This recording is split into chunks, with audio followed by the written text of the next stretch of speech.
Obrigado, Christian. Eu estou ainda sensível, a prece me sensibilizou. Quem não sabe, eu dirijo uma empresa e também uma irmandade espiritual. E posso compartilhar aí com vocês que qualquer papel que a gente esteja, seja de liderança ou de subordinação, não é muito simples, não.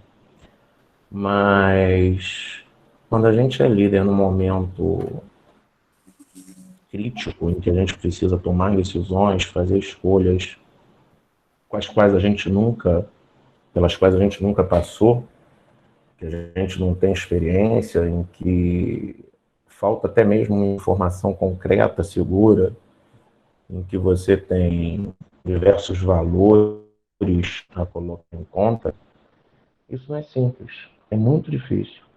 Então, é muito importante que a gente tenha um olhar solidário com todos, principalmente com os líderes, não só os líderes políticos, mas todos aqueles, sabe? Apoiem com muito carinho, muita fraternidade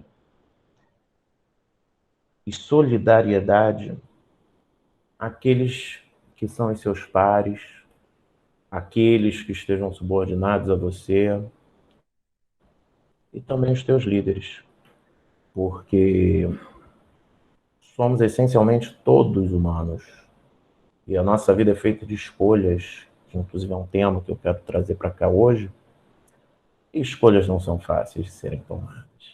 Tem muita coisa sempre sendo envolvida nisso. Como eu falei, eu sou líder de uma Irmandade Espiritual Guerreiros da Luz de Estrela d'Alva. A gente pratica a nossa religiosidade de forma universalista, nós temos por base a Umbanda. Então eu estou aqui como um amigo do Lar Francisco de Assis, que é uma casa espírita. Então, quando eu usar algum outro termo que não seja o da nossa tradição espírita, você para, avalia, vê como é que você sente, se faz sentido. Se for útil para você, maravilha. Se não for, descarta, bota no bolsinho furado e segue em frente. Até porque, mesmo quando a gente vai ler as nossas obras clássicas do Espiritismo, é bom a gente ter sempre o cuidado, o zelo de seguir o conselho do Kardec de passar pelo crivo da razão e ainda assim também de experienciar, de experimentar, até porque às vezes aquilo dali não reflete aquela verdade que te toca, né? Que é outro tema que eu quero falar aqui também. Isso tudo a gente vai estar abordando, mas eu queria primeiro estar passando algumas informações que talvez alguns já tenham, mas que eu acho que é legal para a troca de ideia que a gente vai fazer. Uma é a Constituição Centenária de Corpos. Tradicionalmente, Kardec já percebia que a centelha, o princípio inteligente, ele tinha um envoltório, um perispírito, e um segundo envoltório que a gente conhece, que é esse corpo físico. Agora, quando a gente olha para as tradições orientais e até mesmo depois para comunicações mediúnicas vieram depois do Kardec, depois dele ter compilado os livros base da doutrina, a gente percebe que existem outras dimensões do ser a serem levadas em consideração. Então, inicialmente, entre o nosso perispírito, ou corpo astral, e o nosso corpo físico, nós temos o duplo etéreo, que é o nosso campo que a gente irradia, onde se projeta tudo aquilo que a gente pensa, sente, é a aura dos ocultistas, é o corpo vital, que, como alguns citam também, ou duplo etéreo ou duplo etérico. Eu chamo de duplo etéreo, que é a forma que o Dr. André Luiz chama no Evolução em Dois Mundos. Então a gente tem o físico, o duplo etéreo, o corpo astral e o mental inferior. Corpo mental inferior, onde a gente acumula as nossas personas, onde a gente forma nossas personalidades, ao longo da jornada evolutiva, onde ficam os nossos traumas, onde ficam as nossas crenças, os nossos conflitos, aonde a gente tem a formação do nosso ego, a identidade, o ego, nesse caso, no conceito não da psicanálise, da psicologia, mas pegando o ego, o eu inferior das tradições orientais, né? O eu inferior, o ego, aquele que me dá, que é importante a gente ter ele muito forte, bem formado, para que a gente se sinta inteiro e possa fazer escolhas e tomar decisões, mas que também traz uma visão dualista, que é onde a gente começa a se embaralhar nos ciclos reencarnatórios. Quando eu me separo, o eu do outro, o meu do outro, nós e eles.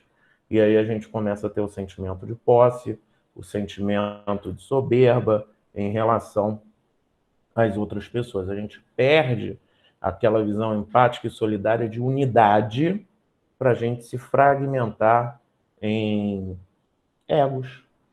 Então, isso está ligado a esse quarto corpo, que é o mental inferior, e da mesma forma, também a nossa mente instintiva, tudo aquilo, tanto a mente instintiva como a mente intelectual, né? Entendo por mente instintiva tudo aquilo que a gente faz de forma automatizada, né? A gente aprende com a mente intelectual, usar garfo e faca, chega um momento que você não raciocina para fazê-lo. A gente aprende com a mente intelectual a dirigir e depois a gente faz com a mente instintiva, senão ficaria muito cansativo. Tanto que às vezes a gente está dirigindo e chega num determinado ponto de, gente, como é que eu dirigi até aqui se eu não estava nem prestando atenção? Na verdade estava, só que era mente instintiva. Esses 4 corpos são possíveis de terem máculas, né? A gente, corpo físico, tem as doenças físicas, no duplo etéreo a gente tem nódulos energéticos, no corpo astral vários registros emocionais ficam ali marcados, né? Fácil de ser detectado por um clarividente, encarnado ou desencarnado. E no corpo mental inferior também fica aquele monte de porcaria que a gente vai guardando e achando as falsas verdades. Tudo bem. Daí a gente começa a ter o mental superior. O que é esse quinto corpo? No mental superior é onde eu tenho a minha mente espiritual, as minhas noções latentes das leis divinas, não é à toa que Kardec fala onde estão gravadas as leis de Deus, na consciência do homem. Mas é uma consciência que a gente tem um lampejo, a gente ainda não se apropriou dela por completo. Ela está mais ligada àquilo que é não consciente do que consciente. Tanto que a gente ainda faz um monte de bobagem em relação às leis naturais ou leis de Deus. Essa mente espiritual desse quinto corpo é exatamente o que começa a nos dar a noção de que existe o divino, a noção de que a ética se faz necessária para que eu haja com não violência com o outro, mas também comigo. E aí eu vou me desenvolvendo em como ser espiritual. E aí eu tenho também o corpo búdico e o corpo átmico, que são corpos mais sutis ainda. O átmico é a centelha divina, vem da palavra Atma, do sânscrito. É o nosso princípio inteligente, ou aquilo que o Kardec chamou verdadeiramente de espírito, né? E acho que isso é interessante da gente saber porque eu me amarrei no domingo na fala do Turra, amigo de Jesus, e vim desenvolvendo algumas reflexões em cima disso, e estava lembrando de Ramatiz, no Sublime Peregrino, que ele explica que a paixão de Cristo não foi passar por aquela tortura toda que desencadeou no desencarne dele crucificado. Até porque aquilo ali foi um exemplo, foi um gesto de renúncia, foi um marco necessário, mas existem outros muitos sofrimentos piores que seres humanos passam, na mão inclusive de torturadores profissionais e não de soldados comuns romanos. A grande questão do grande sacrifício de Jesus é que ele, mesmo tendo iniciado como simples e ignorante, como todos nós, mesmo que aquele princípio inteligente tenha feito suas evoluções, começando simples e ignorante, chega um momento em que ele não teve mais necessidade de reencarnar na dimensão que aqui a gente chama de física. Então ele não só abandonou o corpo físico no sentido de desencarne mesmo em outras vivências que ele teve, consequentemente o duplo etéreo, mas esse perispírito também, esse corpo astral dele já tinha se sutilizado. O mental inferior, que é onde eu falei da formação do ego, da mente instintiva, da mente intelectual, também já tinha se desfeito. Jesus praticamente estava na condição do corpo búdico, que é praticamente a sutileza da sutileza, é aquela consciência realmente, como diz Dr. André Luiz de Novo em Evolução em Dois Mundos, que ele fala sobre a criação do universo que foi feito por engenheiros siderais, espíritos arquiangélicos e indescritível comunhão com o grande arquiteto, com o Pai. Então, eu suponho que Jesus estivesse ali nessa categoria que ele descreve desse jeito tão bonito. Só que para ele poder entrar, Jesus, poder entrar na câmarazinha de materialização, que era o útero de Maria, ele precisava de perispírito, porque o perispírito vai determinar a formação, a alocação das células. Conforme as células vão se multiplicando, elas vão sendo modeladas em função do nosso perispírito. Então, antes dele entrar ali na câmara de materialização, ele tinha que ter perispírito, corpo astral. Antes disso, ele tinha que reconstituir o mental inferior. Antes disso, o mental superior. Então, existe uma descida vibratória, aonde ele vai fazendo o avesso, ele vai adensando e recompondo esses corpos. Conforme Jesus faz isso, a gente pode comparar, tá, o corpo átmico até o corpo físico, similar à usina que gera uma energia elétrica em altíssima voltagem, conforme vai passando por estações, subestações, vai tendo uma queda dessa voltagem. Se eu não me engano, é Emmanuel que faz essa comparação. Conforme eu vou reduzindo essa voltagem, eu tenho perda de potencial energético. Conforme eu vou descendo essa voltagem, eu tenho uma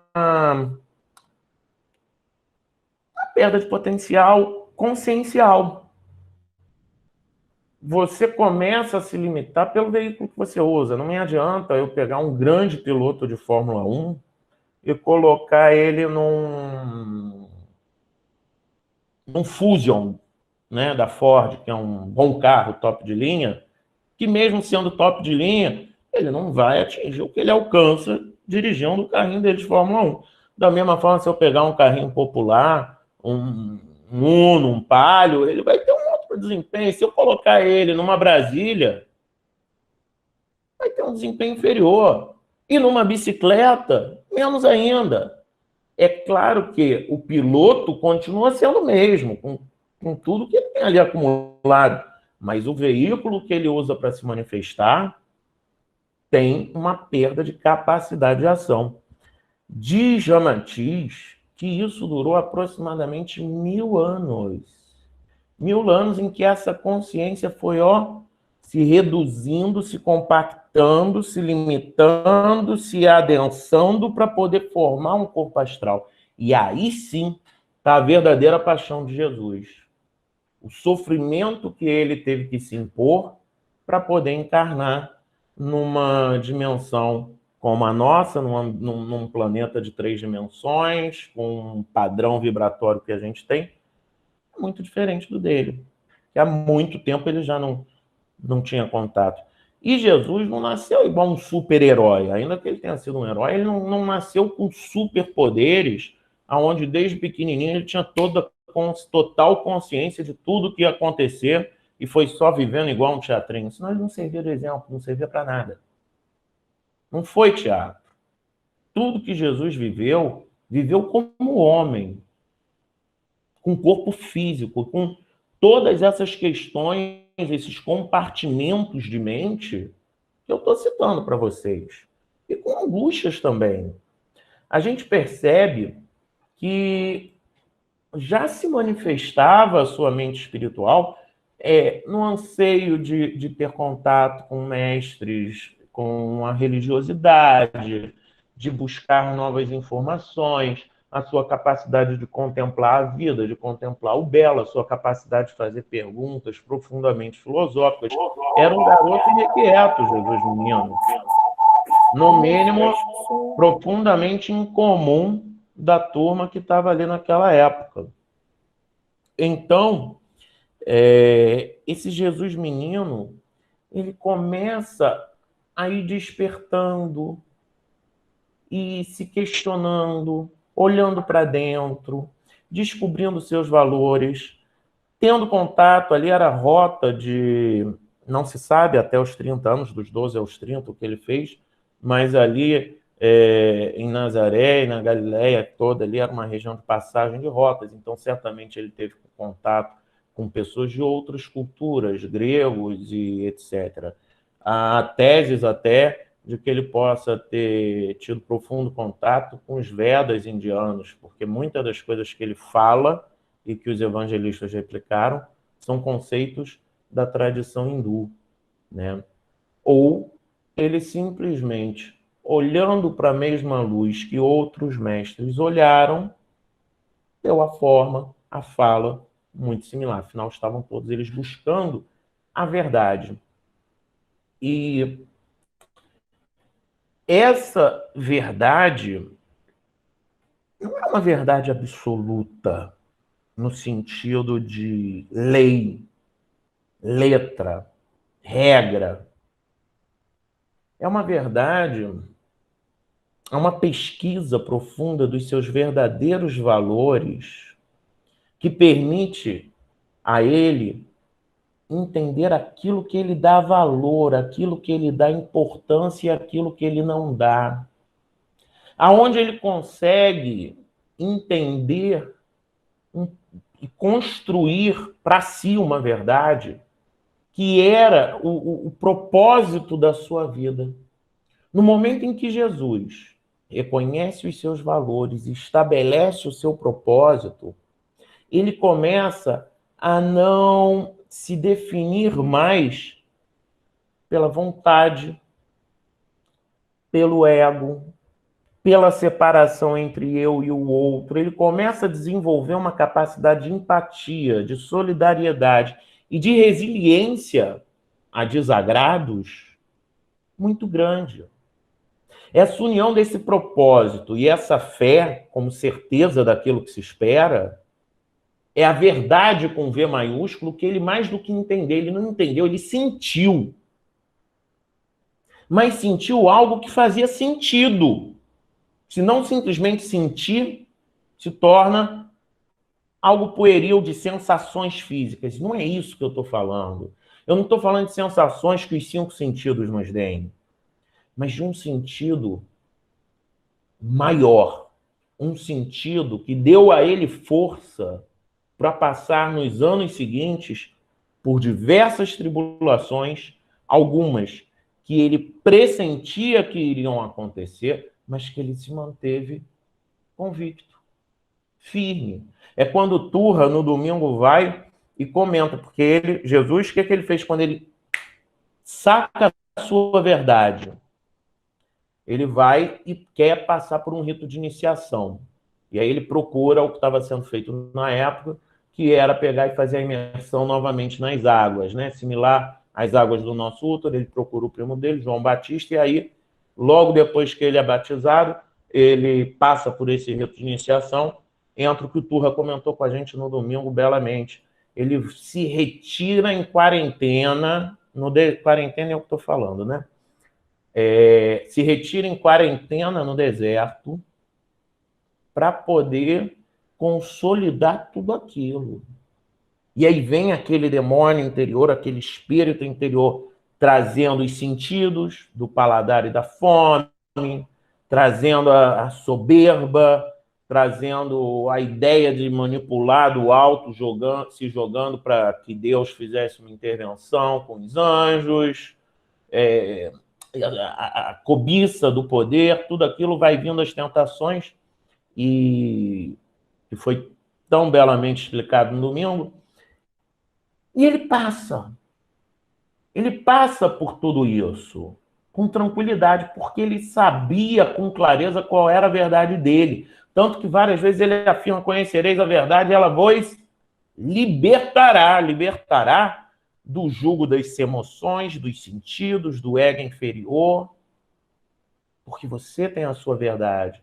Tanto que Jesus passa sem manipular nada da realidade em benefício próprio, sem nenhum tipo de apego às glórias ou aos mimos humanos que a gente está sentindo falta, né? Adorei essa fala do mimos humanos.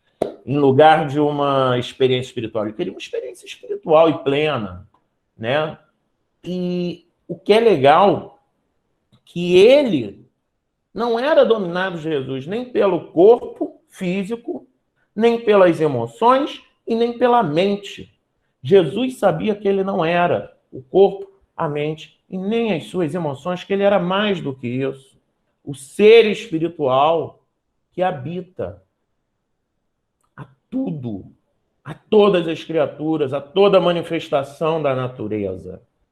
Tanto que Jesus conseguiu sacar isso de tal forma que ele não só, ao invés de ser usado pelo corpo ou pela mente, ele passou a usar esses instrumentos, esses veículos, sem ser dominado por eles, e ele realiza a verdade do divino na sua própria vida. Quando ele vai e reconhece: eu sou, igual quando Deus aparece para Moisés na sarça ardente, Moisés é um homem, e ele diz: então diga que eu sou o que eu sou. E aí Jesus reconhece, quando ele diz assim: eu sou a verdade. Essa verdade, esse eu sou, é com letras maiúsculas, é aquele eu superior. Eu sou divino, eu sou a verdade, eu sou o caminho, eu sou a vida.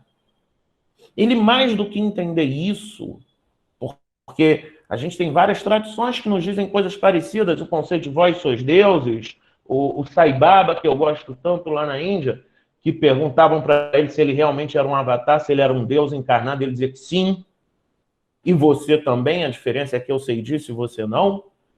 E é exatamente esse eu sei disso do Sai Baba, ou eu sou do Jesus, é a perfeita convicção disso. Não é um saber intelectual, com a mente intelectual do corpo mental inferior. É um sentir nas suas entranhas, com muita tranquilidade, com muita paz, com muita verdade. Eu sou a verdade, eu sou o caminho, eu sou a vida. E ele ainda acrescentou: ninguém vai ao Pai senão por mim, que é um dos aforismos da tradição hindu, que é o Mahaguru. Dentro da tradição dos Vedas, a gente encontra o entendimento de que para uma pessoa poder alcançar o estado de iluminação, o estado de Ananda, de bem-aventurança, o estado de desapego, agir sem nenhum apego e sem nenhuma aversão a nada, o estado de usar dos veículos físicos para se manifestar, mas sem apego aos resultados, que é o que permite a gente se libertar desses ciclos reencarnatórios, que alcançar essa iluminação não se faz sozinho.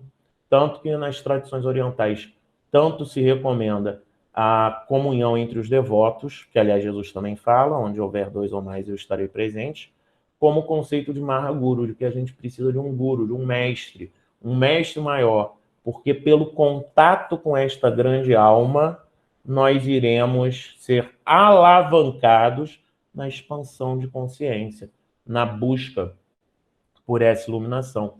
Tanto que Jesus, lá no deserto, foi tentado com a fome, virou e disse, não só de pão viverá o homem, e depois, quando ele está no poço lá com a mulher samaritana, ele vira para ela, que ela está pegando água, e diz, olha, qualquer um que beber dessa água vai ter sede, mas aquele que beber da água que eu dou nunca mais vai ter sede, porque a água que eu der vai fazer nele uma fonte viva, uma fonte de água viva. Não estava falando, obviamente, da água, mas ele estava falando da capacidade de se libertar. Essa grande libertação, que é a rendição do ego pessoal aos pés puros do Senhor. É você verdadeiramente se render ao divino, ao ser divino que está dentro de você. E você se render ao Senhor sem precisar mais estar sujeito à dor, à violência, ao sofrimento, porque você reconhece que tudo isso é do corpo físico, das emoções, do corpo mental, do meu ego. E a busca por esse estado de Ananda, de bem-aventurança, ela é muito maravilhosa, mas exige disciplina, comprometimento, exige o querer constante. Por quê? O nosso ego, essa nossa identidade individual, é um bichinho que está sempre com medo de morrer. Não é só de morrer fisicamente, é de morrer fisicamente, mas também de morrer em seus conceitos, de morrer nas suas crenças. Então, o que a nossa mente faz quando a gente ainda está confundido com o ego? Ele trabalha provocando medo. Em última essência, as nossas emoções mais destrutivas, mais disfuncionais, têm relação com algum medo. E o medo não é de algo que está acontecendo. Tipo, estou num navio e ele vai afundar e eu ativo no meu corpo os neurotransmissores que me fazem entrar num estado de alerta, pronto para defesa e ataque. Isso não é um medo que eu estou falando. Isso é uma sensatez. É você agir de acordo com a realidade. Eu estou falando daquele medo que a gente experimenta essas mesmas sensações dos neurotransmissores, mas porque a mente está projetando uma possibilidade futura, está projetando uma ilusão que não é real. Então, esse medo que eu estou falando é a reação do corpo à mente. E quando a gente está identificado com a mente, o medo determina cada aspecto da nossa vida.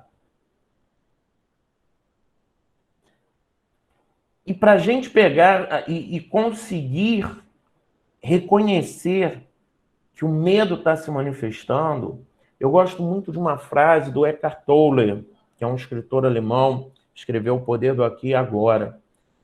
Quando a gente entra numa situação de defesa e ataque, ele sugere uma frase-chave que é assim: está se defendendo de quê? Do que eu estou me defendendo?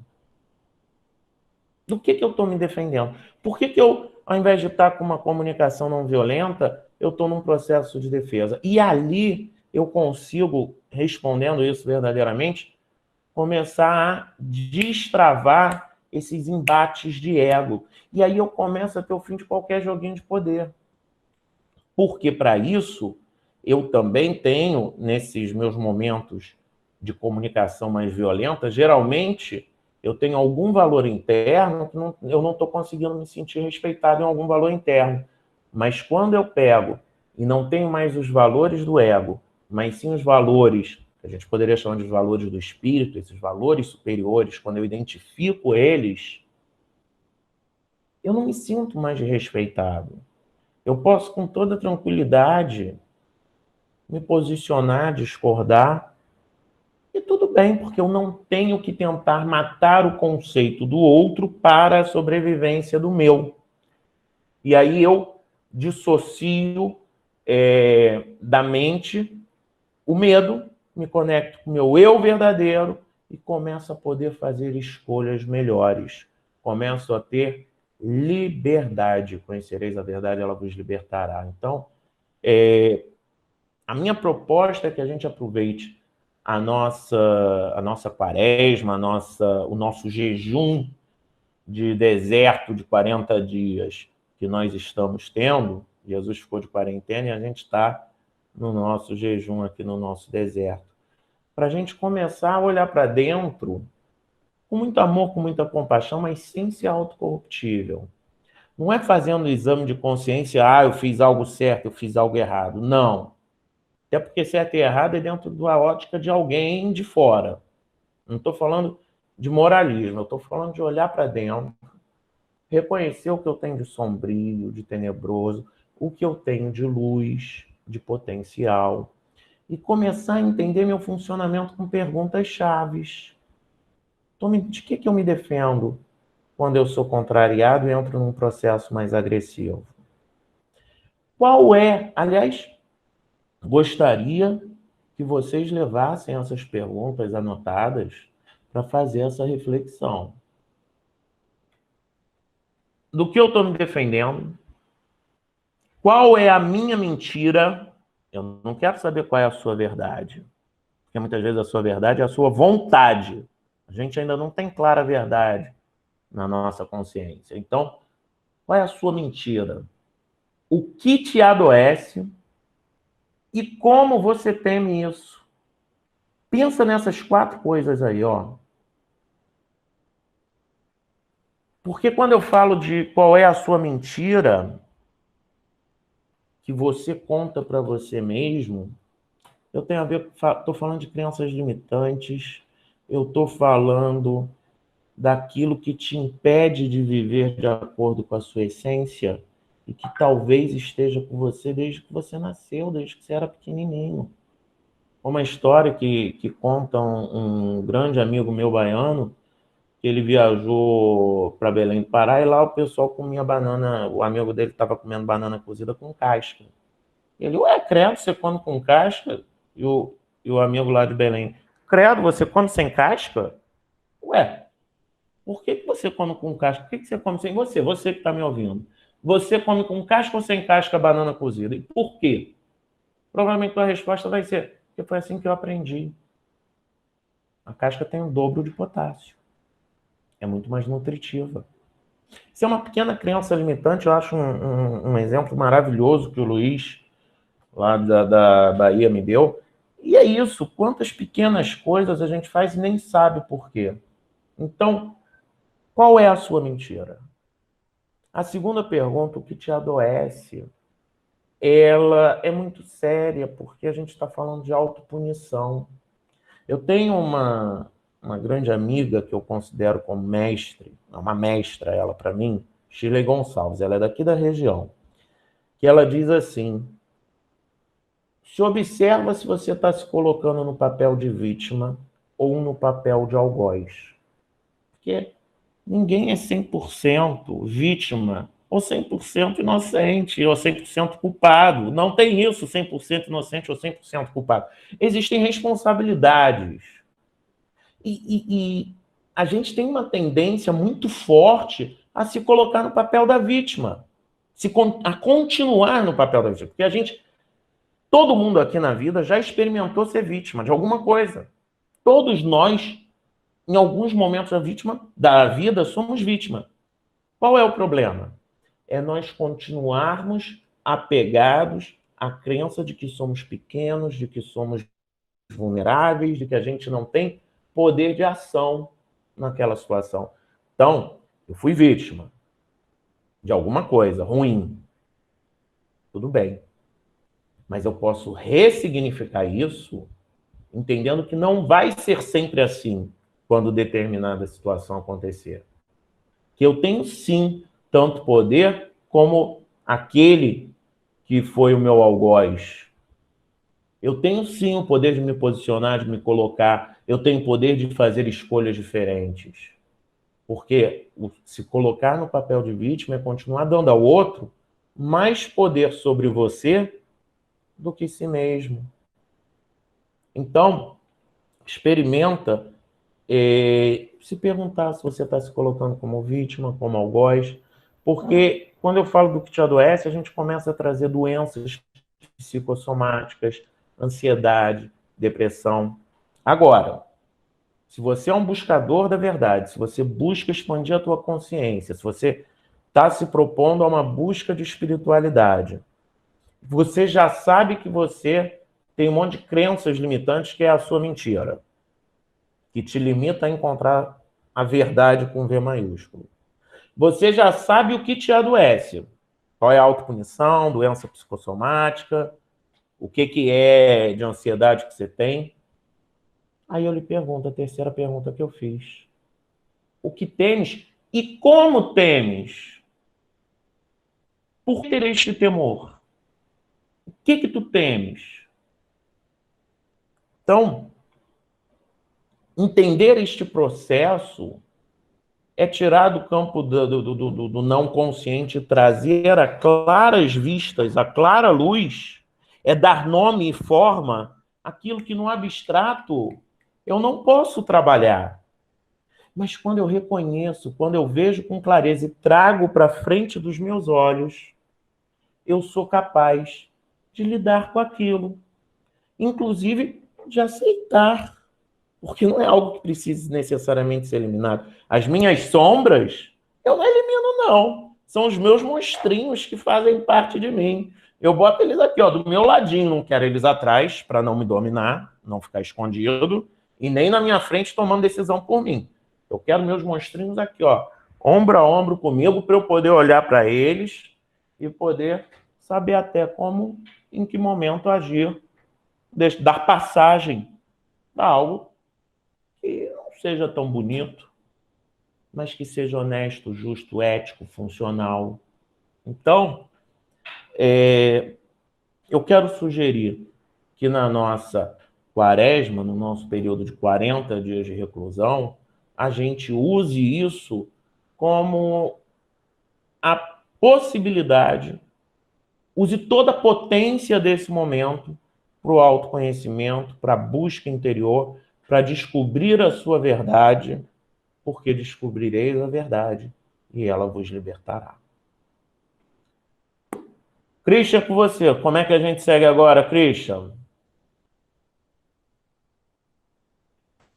Acho que a Christian está Gert, subindo lá. não, estou te ouvindo muito bem.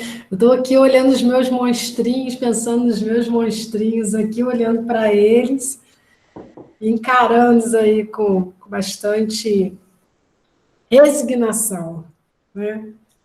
Então, olha só, pessoal, vamos abrir aqui para duas perguntas para Gert, antes do nosso tempo acabar.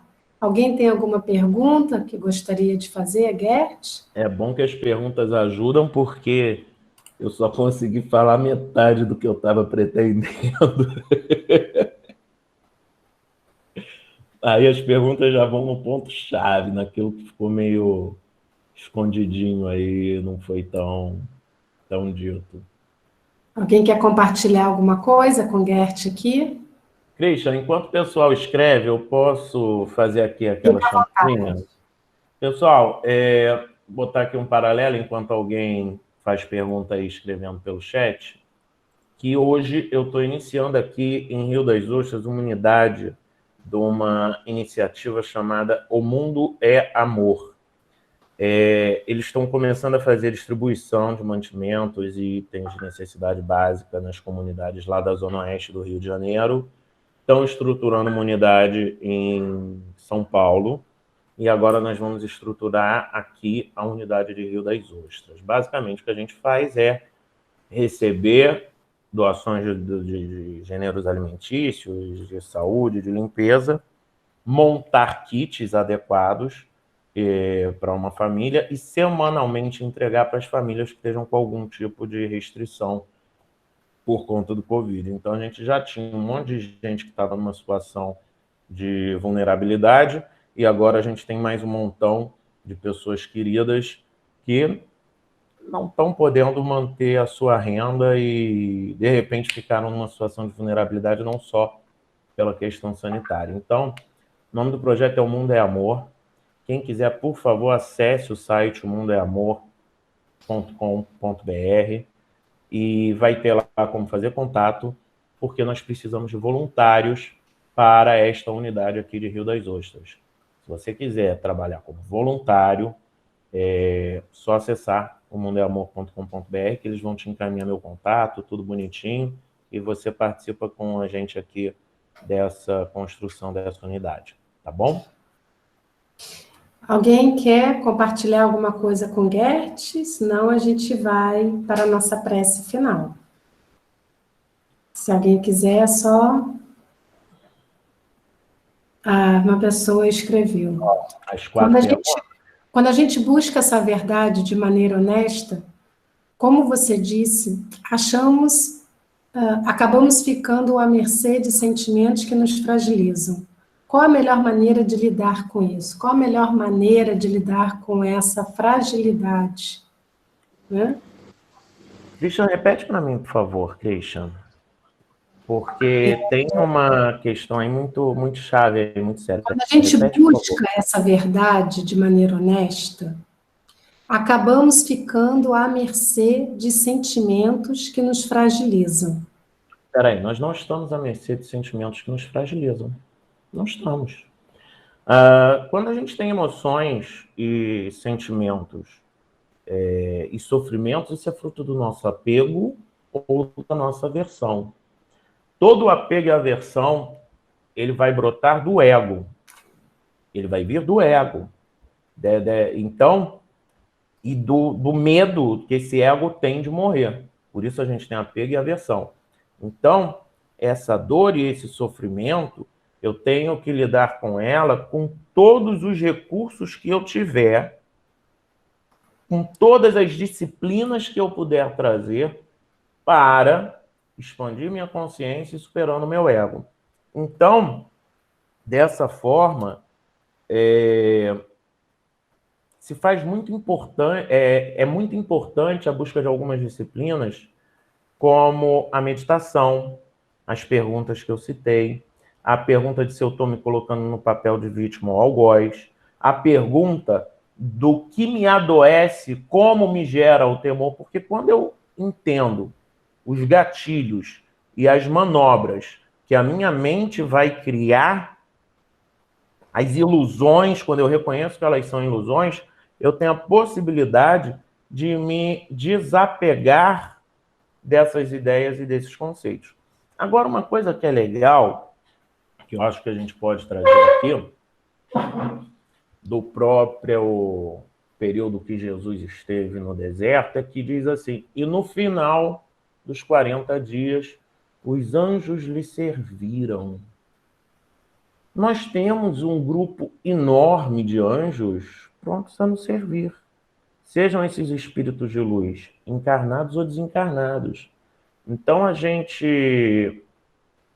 além da gente não se colocar no papel de vítima ou de algoz, além da gente buscar reconhecer as armadilhas do ego e da mente, além da gente buscar apoio terapêutico para autoconhecimento das 1001 terapias aí que existem, além da gente buscar todo o estudo e todas as práticas também que toquem a alma, como contemplar o belo, como buscar meditação, buscar o poder do silêncio, buscar não deixar a mente para frente ou para trás e sim ficar aqui no agora, nós também temos esses anjos desencarnados, esses espíritos de luz maravilhosos para nos ajudar. Então, o sadhana, a disciplina espiritual da prece, da concentração, da congregação com devotos, ela nos permite manter uma atmosfera favorável para se livrar desse sofrimento. Eu respondi ou eu compliquei? Eu acho que sim, respondeu. Estão pedindo aqui para falar as 4 perguntas que você fez. Foi por isso que eu me distraí aqui no início. A primeira questão é do que eu estou me defendendo. Estou me defendendo do quê? E aí você já tem o desarme do embate de egos. A outra, qual é a minha mentira? porque a minha verdade é muito difícil, eu ainda não encontrei, ainda não estou iluminado, não estou plenamente consciente. Então, quase sempre a minha verdade vai ser a minha vontade. Então, vamos começar a identificar qual é a minha mentira. O que me adoece, né? E, por fim, como eu temo. Quais são os meus medos e como eu temo? O que que eu tenho, o que que eu temo e como eu temo, né? O temor é muito importante de ser reconhecido. É a grande armadilha do ego. Gert, obrigada. Eu agradeço, eu estou muito feliz Tem uma de poder pergunta aqui. participar. Deixa eu ver se dá tempo de responder mais uma. Um minutinho aqui. O exercício da diminuição do ego passa também por um desapego material pleno. Como balancear a vida material e ainda assim otimizar nosso desenvolvimento espiritual? Nós somos seres espirituais tendo uma experiência material.